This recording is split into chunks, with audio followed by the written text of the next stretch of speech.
दोस्तों, मैं फराज मलिक। पिछले 7 सालों में हमारे देश की जनता के सामने दो ऐसी चीजें आई जिसने हमारे देश की जनता को अंदर से हिला कर रख दिया। पहला नोटबंदी, दूसरा लॉकडाउन।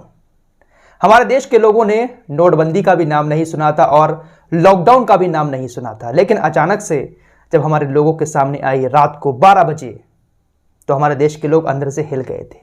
आज इन्हीं दोनों टॉपिक पर बात करेंगे, लेकिन इससे पहले अभी एक खबर ब्रेक हो रही है आजम खान को लेकर। आजम खान का वोट डालने का अधिकार भी अब छीन लिया गया है। अब जो उपचुनाव होगा रामपुर के अंदर, क्योंकि आजम खान की विधायकी जा चुकी है तो वहां पर उपचुनाव है, उस उपचुनाव में आजम खान वोट नहीं डाल पाएंगे। दोस्तों, सबसे पहले बात करते हैं लॉकडाउन की। आप सभी को याद होगा ना, मोदी जी ने जब टीवी पर आकर कहा था कि आज रात से पूरे देश के अंदर संपूर्ण लॉकडाउन लगने जा रहा है। देश अंदर से हिल गया था, लोग कांपने लगे थे। मोदी जी ने कहा था कि घर के बाहर एक लक्ष्मण रेखा खींच लो, उस लक्ष्मण रेखा से पैर बाहर मत निकालना। लोगों के अंदर खौफ पैदा हो गया था, जो जहां पर है वहीं पर रुक जाए। वह सारी चीजें आप लोगों को याद होंगी। एक बार फिर से उन्हीं सारी चीजों को याद दिलाने वही सख्त वाला लॉकडाउन हमारे सामने एक फिल्म के रूप में आने वाला है, जिसका नाम है इंडिया लॉकडाउन।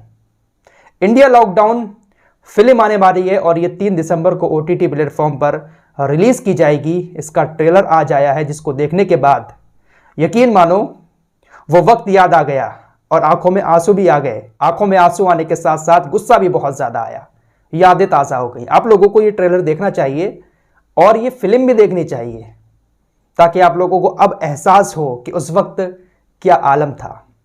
इस फिल्म में उस दौर की सभी बातें दिखाई गई हैं कि इंसान कितना ज़्यादा मजबूर हो चुका था जब प्रधानमंत्री मोदी जी ने लॉकडाउन का ऐलान किया था। जो जहां पर था वहीं पर थमा रह गया था। इस फिल्म में दिखाया गया है कि उस वक्त पेट पालने के लिए लोगों ने गलत काम भी किए थे, लेकिन गलत काम भी कहां तक करते।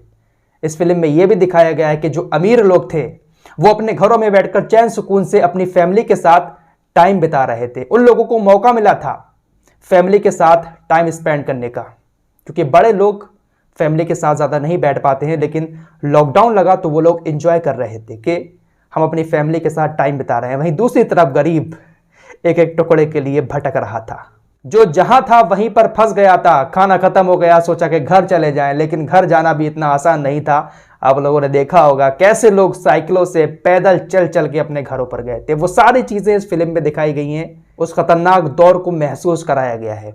इस ट्रेलर को देखने के बाद आंसू भी आए आंखों में, क्योंकि वो दौर याद आ गया, कैसे लोग चंद टुकड़ों के लिए तड़प रहे थे और कुछ लोग मज़े के साथ अपनी ज़िंदगियां गुजार रहे थे। वो सारी परेशानियां इसमें दिखाई गई हैं। तो ये ट्रेलर आया और इसके आने के बाद ये ट्रेंड भी होने लगा। ट्विटर पर इस ट्रेलर की बहुत ज़्यादा चर्चा हो रही है और लोग कह रहे हैं कि बहुत अच्छी मूवी आ रही है। एक अचानक से फैसला लिया सरकार ने और क्या हो गया लोगों का हाल, किस तरीके से परेशान, वो सब कुछ इसमें देखने को मिलेगा।